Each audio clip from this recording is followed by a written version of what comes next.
En el nombre del Padre, del Hijo y del Espíritu Santo. Amén. Ven, Espíritu Santo, llena los corazones de tus fieles y enciende ese fuego de tu amor.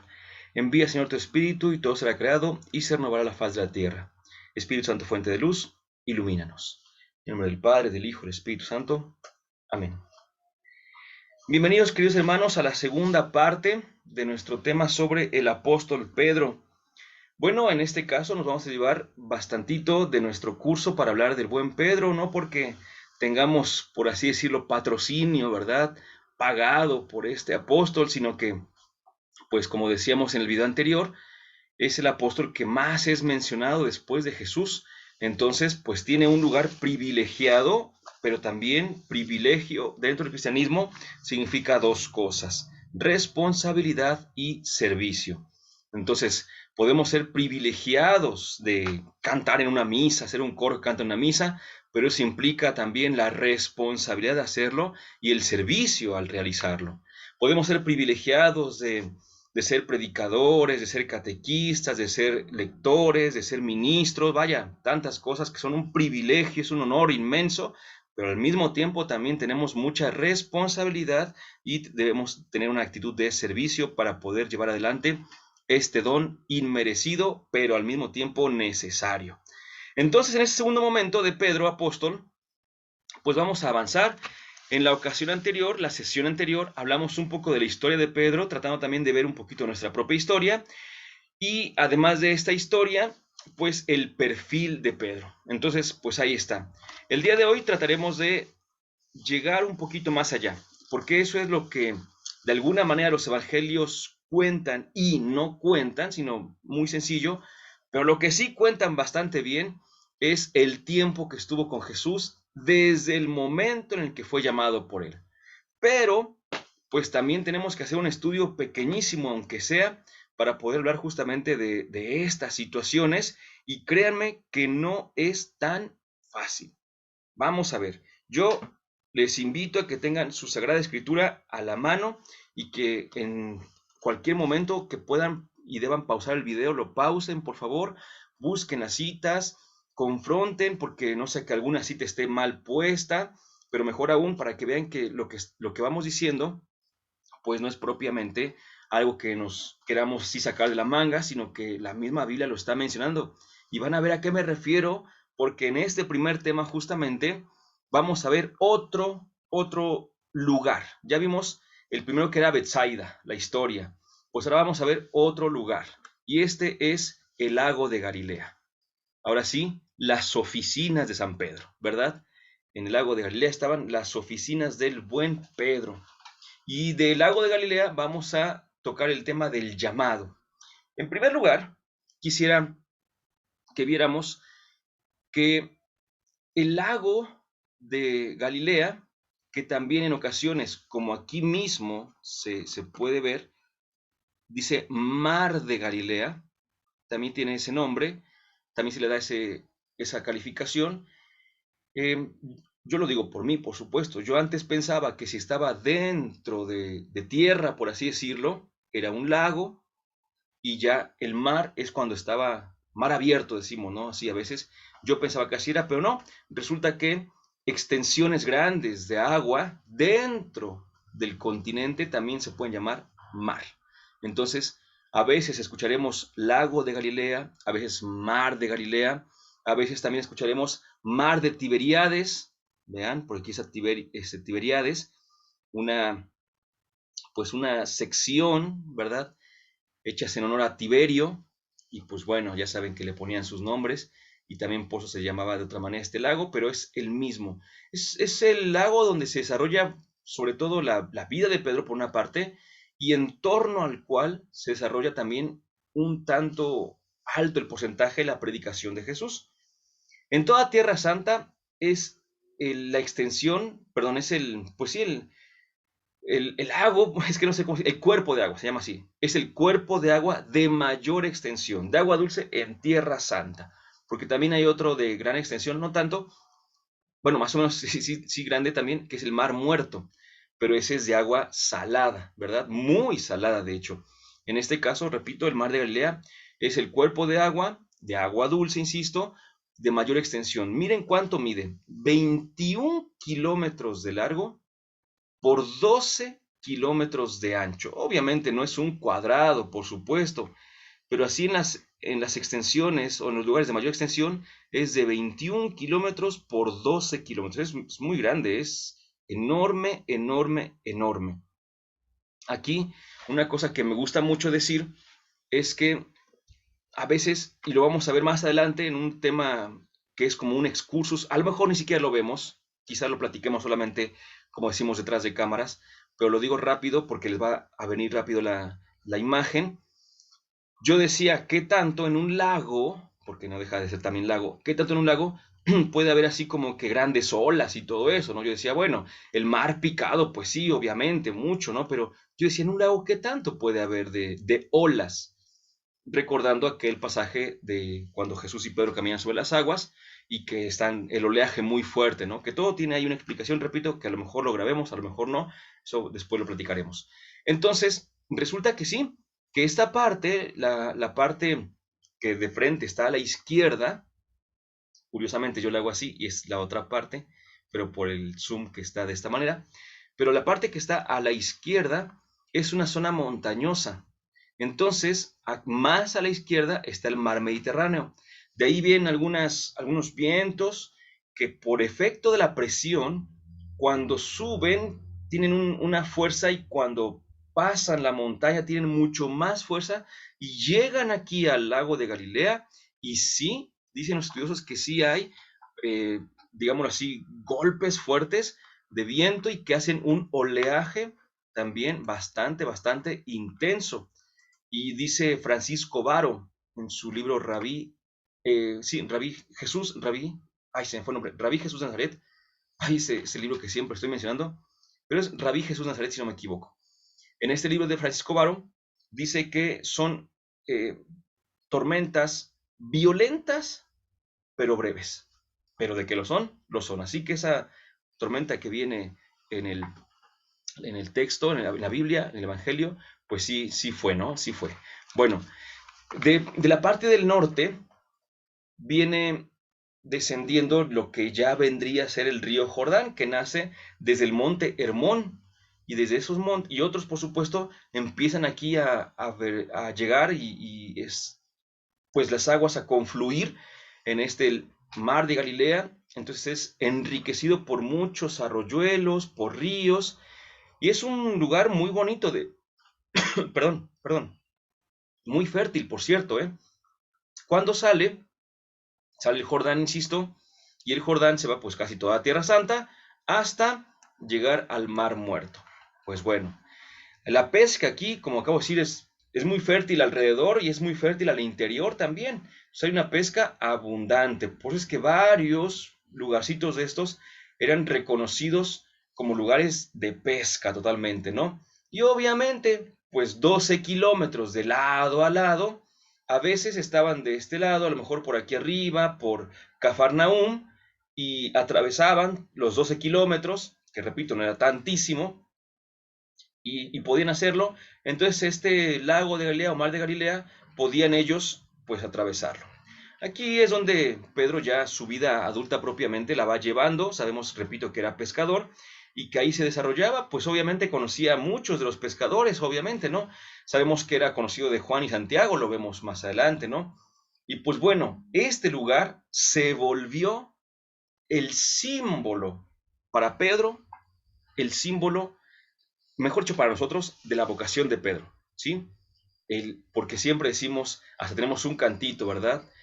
Tú has venido a la orilla, porque sabemos que, de acuerdo con el Evangelio de Marcos, así fue la vocación de Pedro. Pero, mis queridos hermanos, vamos a ver que en realidad encontramos al menos 3 relatos distintos de vocación de Pedro. Quizá el más conocido sea justamente el que acabo de mencionar de Marcos 1, 16, 18.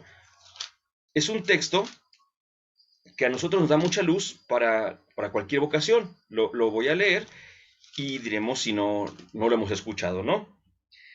Dice así: Iba Jesús bordeando el mar de Galilea cuando vio a Simón y a su hermano Andrés largando las redes en el mar, pues eran pescadores. Jesús les dijo: venid conmigo y os haré llegar a ser pescadores de hombres. Ellos dejaron las redes al instante y le siguieron. Amén. En ese texto, que es, repito, de los más conocidos, pues hasta tenemos allí varias imágenes donde se ve justamente que está Jesús caminando por la orilla y ahí se ven los pescadores, ¿no? Y pues Pedro y Andrés en primer lugar, más adelante Juan y Santiago, los hijos de Zebedeo. Pero vean ustedes, algunas cuestiones son pues dignas de ser mencionadas. Y la primera de ellas es que si ustedes están, repito, ¿no? Son cosas distintas, pero pensémoslo un poquito así. Si ustedes están trabajando y de repente llega un desconocido y te dice, deja eso y te voy a hacer, según tu profesión, pero pensemos en Pedro, y te voy a hacer un pescador de hombres, ¿lo seguiríamos? Entonces, algunos estudiosos han dicho, bueno, es que ese texto es muy lindo, es muy bonito, pero puede ser un poco difícil de aceptar que un par de pescadores adultos, con familia, con su mismo trabajo y todo esto, hayan visto, hayan escuchado la llamada de un extraño que pasaba por ahí y de repente les haya dicho que lo siguieran y que ellos lo hayan seguido. Entonces, dicen, humanamente sí es un poco complejo, difícil de aceptar. Pero es que viene el asunto, insisto, no es únicamente el dudar por dudar, sino que esta cierta duda le vamos a llamar duda metódica, porque perdón, la finalidad no es dudar, sino es apoyarnos en la duda para llegar a una certeza.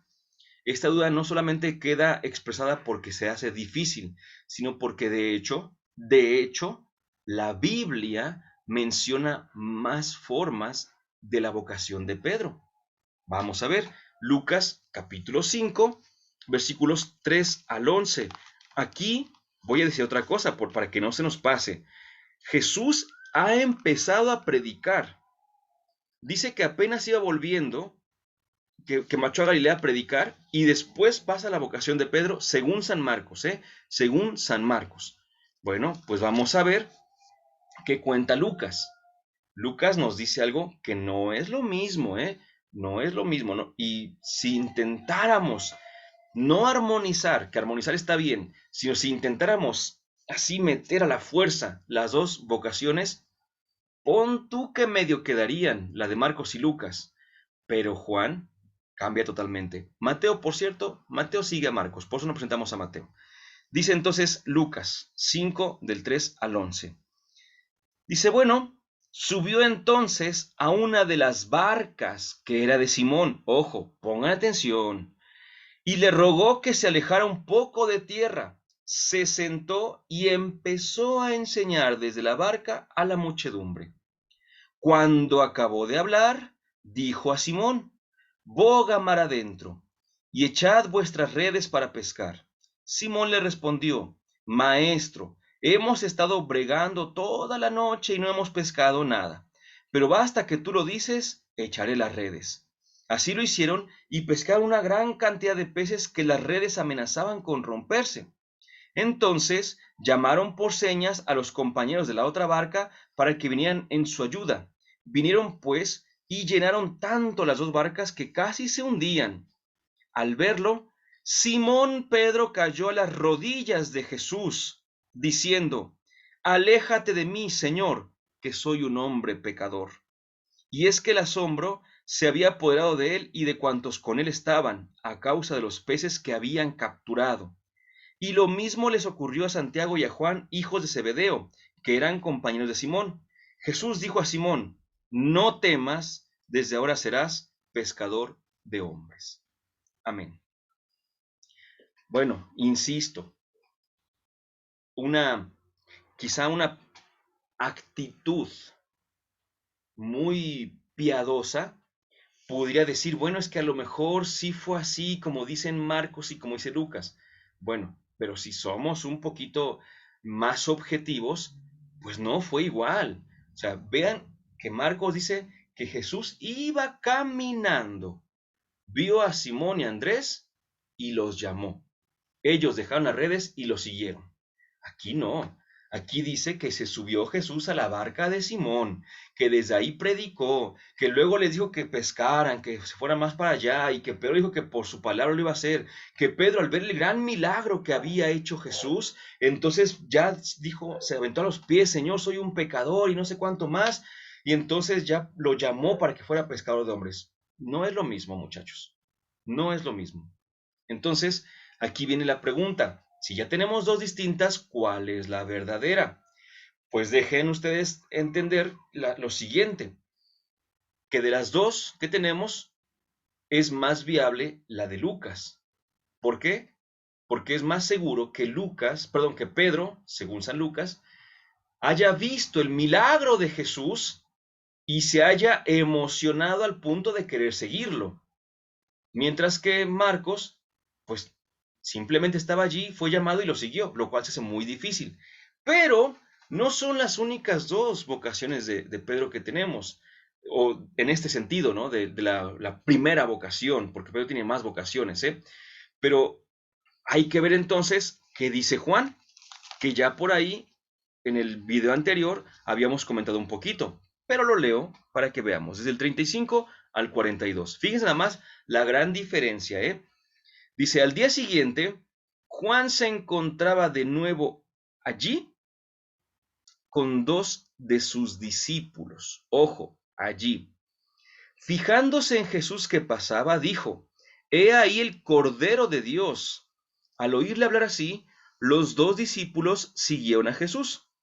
Jesús se volvió y al ver que le seguían les preguntó, ¿qué buscáis? Ellos le respondieron, Rabí, que quiere decir maestro, ¿dónde vives? Les respondió, venid y lo veréis. Fueron, pues, vieron dónde vivía y se quedaron con él aquel día. Era más o menos la hora 10. Andrés, el hermano de Simón Pedro, era uno de los dos que habían oído a Juan y habían seguido a Jesús. Andrés encuentra primero a su propio hermano, Simón, y le dijo, hemos encontrado al Mesías, que quiere decir Cristo, y le llevó donde Jesús.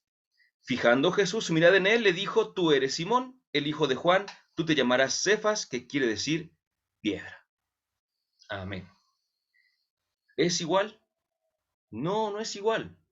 Aquí no están a la orilla del mar de Galilea, están de hecho en Judea, porque por eso dice, al día siguiente Juan se encontraba de nuevo allí, y recordemos que Juan bautizaba en el área de Judea, entonces estaban hasta Judea, ya no hay mar de Galilea, no están a la orilla, no hay barcas, ni la barca que están con las redes de sus hermanos, según Marcos, ni la barca donde se sube Jesús a predicar, según Lucas, sino que están en otro ambiente totalmente diferente, y es Andrés, junto con otro, el que sigue a Jesús, y al otro día, después de que estuvo con Jesús, va a llamar a Pedro y ahí donde Jesús lo llama y hasta le cambia el nombre.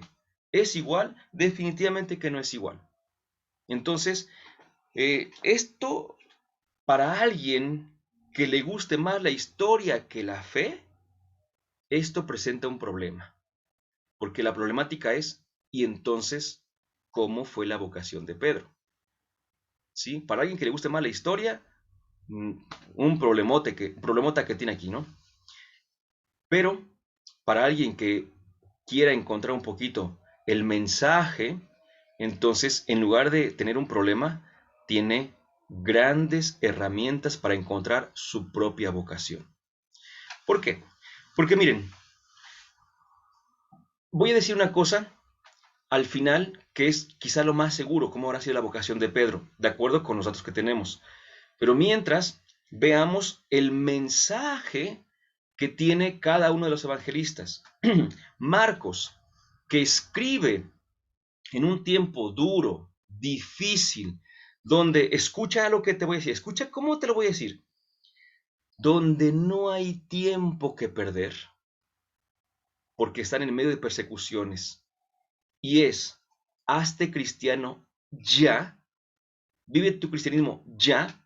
Entonces, Marcos nos cuenta una vocación de Pedro donde lo que resalta es la prontitud de la respuesta de Pedro. No deja para mañana, no deja para pasado mañana, sino que en ese mismo momento sigue a Jesús. Si dicen, históricamente así habrá sido, puedo decir, lo más seguro es que históricamente no fue así. Pero es que Marcos escribe para una determinada comunidad que estaba siendo perseguida y que necesitaba una respuesta pronta, rápida, de inmediato. Entonces, Marcos lo que resalta es aquellos cuya vocación está ya, inmediata. Incluso para muchos de nosotros que le estamos pensando, ¿verdad? Para muchas cosas, diríamos, no, es ya. Mira, conozco, voy a poner un ejemplo así muy, no sé cómo llamarle, pero conozco, por ejemplo, parejas que o ya viven juntos sin estar casados por la iglesia, o llevan muchos años de noviazgo.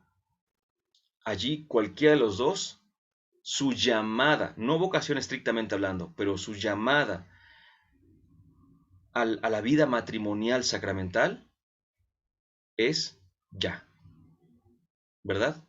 En cuanto estás sintiendo el llamado del Señor, ya, hazlo, no te dilates más. Es el mensaje de Marcos. La idea, la exhortación de Marcos es responde ya.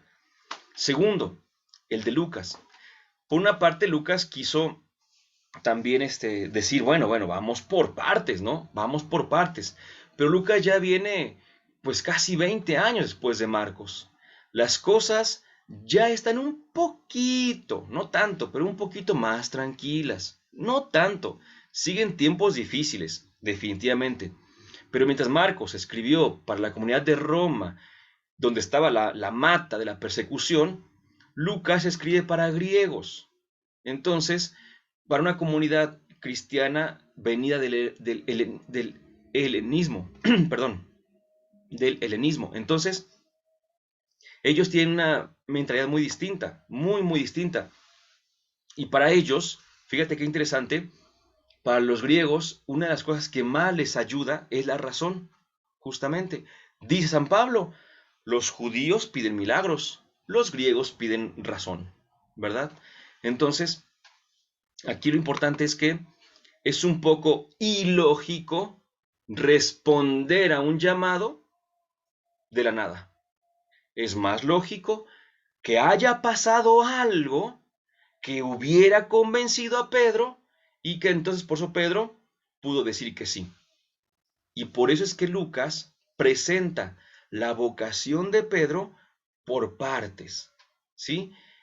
Entonces, primera parte, Jesús, un caminante, un extraño quizá, que le pide subir a la barca. Uy, ya. Segundo momento, la predicación de Jesús. Ah, caray, ¿quién es este? ¿No? Porque cuando lo dejé subir yo no sabía quién era, pero ya que habló y habló con tanta pasión, con tanta fuerza y con que su palabra liberaba, vaya, entonces es alguien diferente. Ahora, ese mismo que habló, escucha, el mismo que habló, ahora con su misma palabra me está diciendo que vaya a pescar. Pues dice, bueno, es que no hemos pescado nada, pero ya vi que tu palabra es muy fuerte. Entonces, pues por ti, porque lo dices, lo vamos a hacer siendo que tú ni pescador eres, ¿no? Y lo hacen y pescan. Y en ese momento Pedro entiende que efectivamente Jesús tiene aquello, fíjate cómo le voy a decir, Jesús le puede dar a Pedro aquello que Pedro necesita, que Pedro no tiene. Entonces, ¿por qué seguir a Jesús? Porque Él puede darme lo que yo más necesito, lo que más me hace falta. Entonces ya por eso dice, Pedro reconoce también por el milagro tan grande, reconoce que no está ante cualquiera, y entonces que está ante el Señor. Y pues no, Señor, pues soy un pecador, ¿no? Y es todo un proceso hasta que Jesús lo llama, bueno, pues yo te haré ser pescador de hombres. Bueno, ahí se entiende ya un poquito más. Y para muchos fue como que, ay, pues sí es cierto, ¿no? O sea, así nos pasa a nosotros. Hay que hacer un discernimiento, hay que encontrar a Jesús en nuestras vidas y ya, pues obviamente pasando todo esto, pues darnos cuenta de que Jesús nos está llamando. Pero después de que ya pasó un proceso en el que hemos estado. Perfecto. Llega San Juan.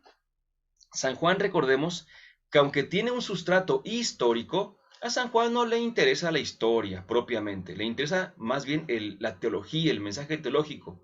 Pero curiosamente, en este momento, es San Juan, lo digo de una vez, el que probablemente cuente la vocación más cercana a como lo pudo haber sido. ¿Sí? Repito, de que tengamos una certeza, no la tenemos así, como tal, pero podemos concluir algunas cuestiones. Porque San Juan comenta que Pedro llegó a ser del grupo de los 12 por el testimonio de su hermano. Esto es lo que todo el tiempo en el Evangelio de Juan se ha estado diciendo y que culmina en la figura de Santo Tomás. Tú crees porque has visto. Tú crees porque eres testigo directo. Dichosos los que creen sin haber visto. Es decir, los que se acercan de manera indirecta. O dirá también Jesús en otro momento. También obviamente en el Evangelio de San Juan. Dirá, te pido, Padre, no solo por estos. Escucha, porque esto es buenísimo. Dice, te pido no solo por estos, sino por los que crean gracias a estos. Entonces, como que hay una continuidad justamente en este testimonio, en esta evangelización. Y lo más bonito es que Pedro llega después de que los anteriores a él han convivido con Jesús. Entonces hay un momento de convivencia en la cual ya no es solamente la predicación de Jesús. Ah, muy bien que predicas Jesús, sino la convivencia con Jesús. Y esto significa el hecho de escucharlo, de comer con él, de reír con él, de pasar tiempo con él. Dicen entonces, para concluir, dicen algunos que lo más seguro, que el más cercano históricamente hablando, lo más probable es que sea San Juan el que cuenta la vocación de Pedro. Y voy a explicar por qué. Fíjate cómo dice el versículo, estoy en el capítulo 1 de San Juan, versículo 40. Dice, Andrés, el hermano de Simón Pedro, era uno de los dos que habían oído a Juan y habían seguido a Jesús. Uy, buenísimo. Porque nosotros recordamos algunas cuestiones. En este canal también tenemos un video del año pasado, pueden buscarlo, que es sobre si Jesús fue discípulo de Juan Bautista. Y los indicios nos hacen suponer que sí. Pero no solamente Jesús habría sido discípulo de Juan Bautista, sino Andrés y probablemente Pedro también. Pero pensemos en Andrés. Entonces, en el tiempo en el que Jesús fue discípulo de Juan, pues también Andrés lo era. Andrés conoció a Jesús y llega un punto en el que Juan Bautista reconoce que Jesús, pues viendo todo lo que Jesús hacía, estando con él, reconoce que Jesús es el enviado de Dios. Y Juan da testimonio de eso, y entonces Andrés, cuando Jesús se aleja de Juan Bautista, Andrés lo sigue y también se lleva con él a otros discípulos de Juan, entre ellos también se llevó a su hermano Pedro. Y entonces dirán algunos, insisto, los estudiosos, que lo más seguro es que haya sido parecido a lo que cuenta Juan. Tampoco exacto, pero que el sustrato histórico haya sido ese, que Jesús y Pedro ya se conocían de la escuela de Juan Bautista y que ya de este conocimiento surgió pues la confianza que le tenía Pedro a Jesús, pues esa deferencia que hacía ya Pedro con Jesús y que pues cuando Jesús empezó su camino independiente, Pedro se fue con él. Más allá de la prontitud, más allá del proceso, la convivencia. Darle chance a Jesús de convivir con él. Dulce Madre, no te alejes, tú dices a nosotros no apartes. Ven con nosotros a todas partes y nunca solo nos dejes. Ya que nos proteges tanto como de la Madre, haz que bendiga el Padre, el Hijo y el Espíritu Santo. Amén.